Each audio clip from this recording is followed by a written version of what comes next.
عورتوں اور بچوں پر ہی مردوں کو قیاس کر لیجئے۔ جو مرد جنگ میں گرفتار ہوئے ہیں عقلاً ان کے ساتھ حفظ ذیل معاملہ کیا جا سکتا ہے۔ ایک، ان کو قتل کر دیا جائے۔ نمبر 2، بے معاوضہ آزاد کر دیا جائے۔ اور نمبر 3، کسی معاوضے کے بدلے میں آزاد کر دیا جائے۔ نمبر 4، ان کو کسی جگہ اسٹیٹ پریزنر یا شاہی قیدی بنا کر رکھا جائے۔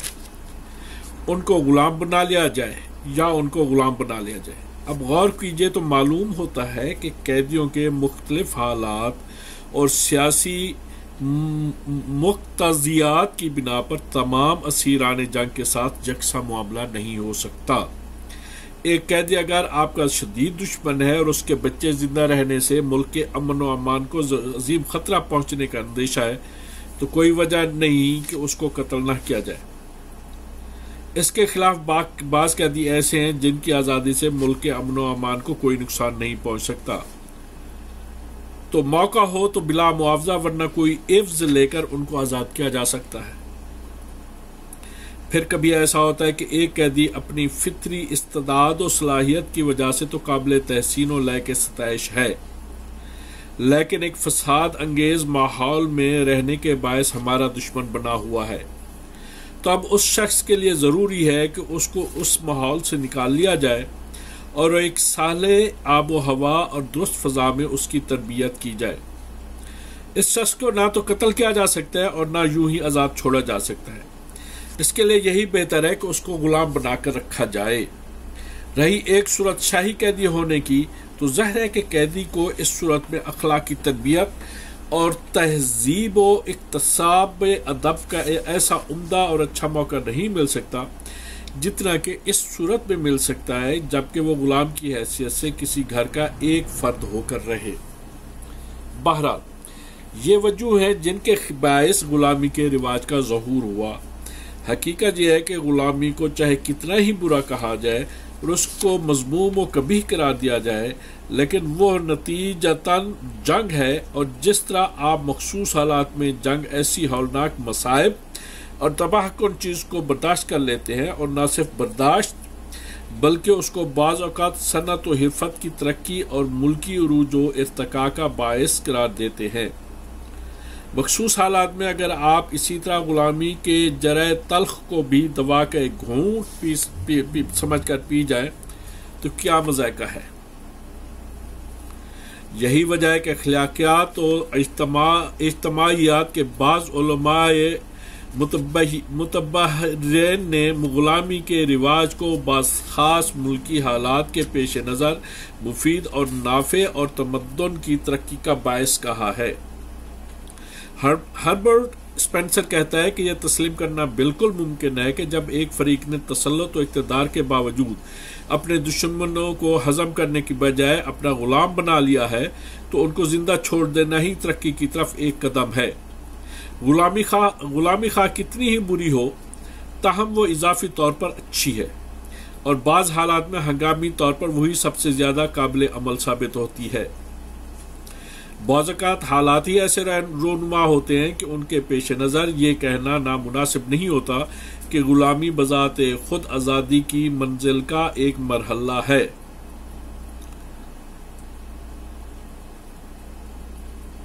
غلامی ایک ایسا لفظ ہے جو سنتے ہی کانوں کو برا لگتا ہے۔ اس لفظ کے کان میں پڑتے ہی گراں بار زنجیروں کی جھنکار، کوڑوں کی چٹاخ پٹاخ اور مظلوم غلاموں کی چیخ و پکار کا تصور قائم ہو جاتا ہے۔ غلامی کو عموماً اس کے برے پہلوؤں کے ساتھ دیکھا جاتا ہے، لیکن اگر تحقیق کی جائے تو اس میں کوئی شبہ نہیں، انتہا یہ کہ غلام خواہ کچھ زیادہ مقدس اور پارسا نہ ہو تاہم اس کو بھی تہذیب کی ترقی میں کسی حد تک ضرور دخل ہوتا ہے۔ ہم غلامی کے رواج کا خاتمہ کر سکتے ہیں، لیکن ہم کو نہ چاہیے کہ عہد گزشتہ کے رواج غلامی کو قطعی طور پر برا کہیں اور اس کو بالکل ہی مذموم قرار دیں۔ معاشرتی ترقی میں کبھی ایسا دور بھی آتا ہے جبکہ فتح یاب یہ خیال کرتا ہے کہ زندہ گرفتار قیدی مردہ کی بنسبت زیادہ کارآمد ہے۔ بہرحال جماعت کے خارجی تعلقات اور رشتے کچھ یوں غلامی ہرگز وجود میں نہ آتی اگر اخلاقی اور اقتصادی نقطہ نظر کے تحت کسی قبیلہ کی معاشرتی ضروریات اس رواج کے ساتھ وابستہ نہ ہوتی۔ اخلاقی نقطہ نظر سے دیکھا جائے تو کہا جا سکتا ہے کہ غلامی کا برا یا اچھا ہونا موقوف ہے غلام بنانے والوں کے اخلاق کے اچھا یا برا ہونے پر۔ اگر وہ لوگ اخلاقی اعتبار سے بلند و برتر ہیں تو غلام ان کے پاس خوش رہیں گے اور ان کے فیض صحبت سے ان کے اخلاق بھی اچھے ہو جائیں گے۔ 19ویں صدی کی فرانسیسی دائرۃ المعارف میں مذکور ہے، 2 لڑائیوں نے نوع بشری کو بہت بڑا فائدہ پہنچایا ہے، جہاں تک کہ لڑائی کا ایک بدترین نتیجہ یعنی گرفتار شدہ قیدیوں کو غلام بنا لینا بھی ایک فائدہ عظیم سے خالی نہیں ہے۔ نوع بشری کبھی ایسے طریقوں کے ماتحت ترقی پذیر ہوتی ہے کہ اس کا وہم و گمان بھی نہیں ہوتا۔ غلام بنانے سے ایک بڑا فائدہ تو یہ ہوتا ہے کہ عورت ان مصائب سے بچ جاتی ہے جو اس کو اس وقت پیش آتی ہیں جبکہ خاوند کے گھر پر کوئی غلام نہیں ہوتا۔ دوسرا فائدہ یہ ہے کہ ہر انسان فطرتاً جب کسی قوم کے افراد کے سامنے ہوتا ہے تو ہمیشہ اس بات کا خیال رکھتا ہے کہ اس اجنبی کے سامنے اس کے قول و عمل سے کسی عزیز و قریب سے متعلق کوئی ایسی حرکت سرزد نہ ہو جس کے باعث وہ خود اور اس کا تمام کنبہ اور قبیلہ ذلیل و خوار ہو جائے۔ اس بنا پر بڑا فائدہ یہ ہے کہ غلام کی وجہ سے شوہر اپنی بیوی کا، بیوی اپنے شوہر کا اور دوسرے رشتہ داروں کا ادب و احترام کرنا سیکھ جاتی ہے۔ اس میں شک نہیں کہ غلامی کا رواج ہنگامی طور پر ہی ضروری یا مفید ہو سکتا ہے۔ تہذیب و تمدن اور صنعت و حرفت کی غیر معمولی ترقی کے زمانے میں اس کی نہ کوئی ضرورت ہے اور نہ فائدہ۔ چنانچہ یہی مضمون نگار اس مقالہ کے آخر میں کہتا ہے، لیکن اب غلام بنانے کی ضرورت نہیں ہے کیونکہ طرح طرح کی مشینیں ایجاد ہو گئی ہیں جن کے باعث لوگوں کو کاروبار میں غلاموں سے مدد لینے کی ضرورت نہیں۔ ہربرٹ اسپینسر نے اپنی کتاب اصول معاشیات میں ایک مقام پر بڑی صفائی کے ساتھ لکھا ہے کہ غلامی کے بغیر سیاست کا مرحلہ تکمیل کو نہیں پہنچ سکتا۔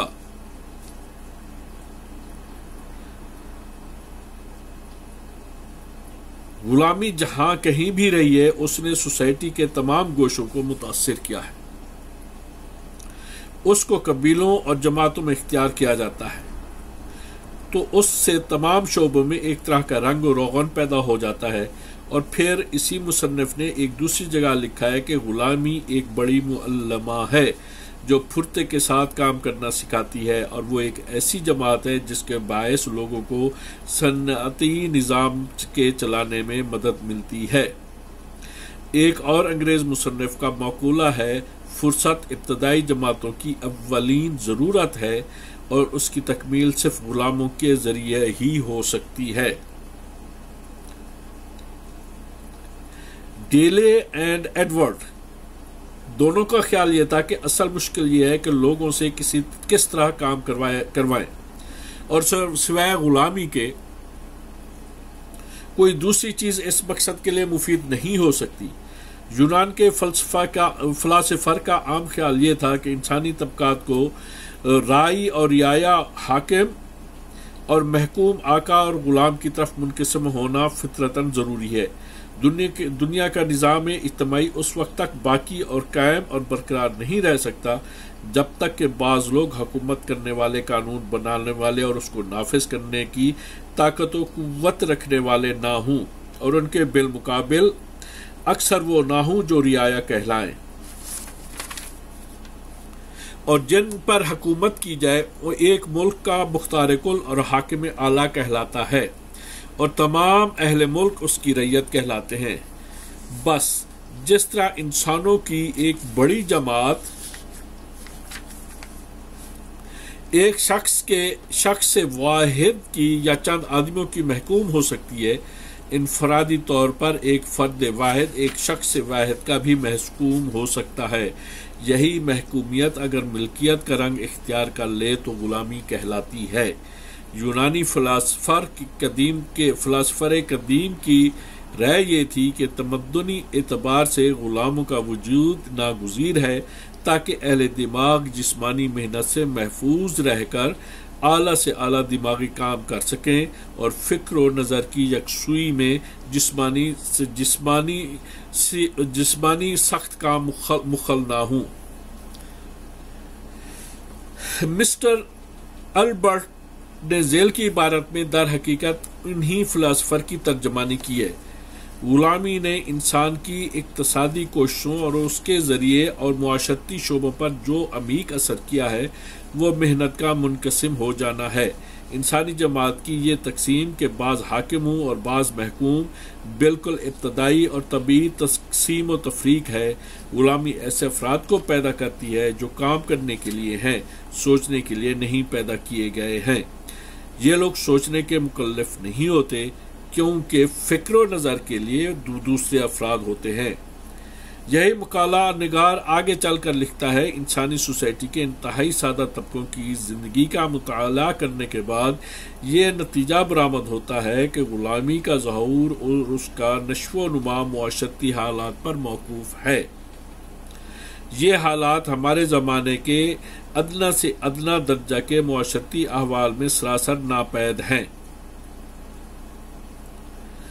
پھر یہی مصنف اسی مقالہ کے ایک اور جگہ لکھتا ہے کہ اگر غلامی کو اس نظر سے دیکھا جائے کہ وہ قتل کر دینے کا عوض و بدل ہے تو صرف یہی ایک حیثیت اس بات کی دلیل ہے کہ غلامی اخلاقی ترقی کی طرف ایک پیش قدمی ہے۔ جب فاتح قوم میدان سے واپس آتی تھی تو بعض اوقات اس کے ساتھ اتنے قیدی ہوتے تھے جو فاتح سپاہیوں کی ضرورت سے بہت زیادہ ہوتے تھے۔ ایک سپاہی کے حصے میں کئی قیدی آ جاتے تھے جن کے نہ تو وہ اخراجات برداشت کر سکتا تھا اور نہ ہی اس کے پاس ان کے کرانے کا کوئی کام ہوتا۔ اس لیے وہ ان لوگوں کو ضرورت مند لوگوں کے ساتھ بیچ دیتے تھے۔ مثلا جب اہل بابل نے یروشلم کو فتح کیا تو 90,000 یہودیوں کو اپنی ضرورت سے زائد سمجھ کر فروخت کر دیا۔ ہوتے ہوتے یہ بھی تجارت کی ایک باقاعدہ شاخ بن گئی۔ بڑے بڑے قصبوں میں غلاموں کی تجارت کی اس طرح منڈیاں لگتی تھیں جیسے مویشیوں کی، اور ان میں یہ قیدی یا غلام اس طرح بکتے تھے جیسے مویشی یا دیگر اشیاء۔ لیکن معلوم ہوتا ہے غلاموں کی ترقی میں قحط سالی نے بھی اکثر مدد دی ہے، کیونکہ جب کبھی کسی ملک میں قحط نمودار ہوتا تو غربا اس خیال سے کہ غلامی کی حالت میں کھانے کو تو مل رہے گا، وہ خود اپنے آپ کو اور اپنی اولاد کو عمرہ اور روسا کی غلامی میں دے دیتے تھے۔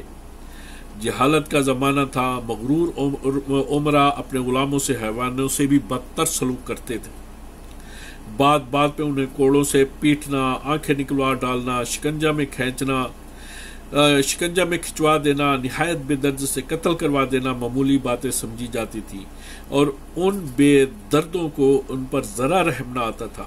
حالانکہ انہی مظلوم غلاموں میں بعض ایسے بھی ہوتے تھے جو کبھی ان سے بھی معزز تر لوگوں کی اولاد تھے۔ رفتہ رفتہ ہر ایک ملک و قوم میں غلاموں کی کثرت ہوتی گئی، یہاں تک کہ انہیں غلاموں کے متعلق قانون وضع کرنا پڑے۔ ہر ایک ملک میں نیک و بد دونوں قسم کے لوگ ہوا کرتے تھے۔ عمرہ غرور امارت میں اپنے غلاموں سے وحشیانہ سلوک کرتے تو نیک اور رحم دل لوگ ان کے اس ظلم و ستم پر چشم نمائی کرتے رہتے۔ غلام مصنف اسلام والحضارہ العربیہ جلد اول صفحہ 94 پر لکھتے ہیں، غلاموں کی کھلم کھلا تجارت ہوتی تھی اور بازاری چیزوں کی طرح ان کا لین دین ہوتا تھا۔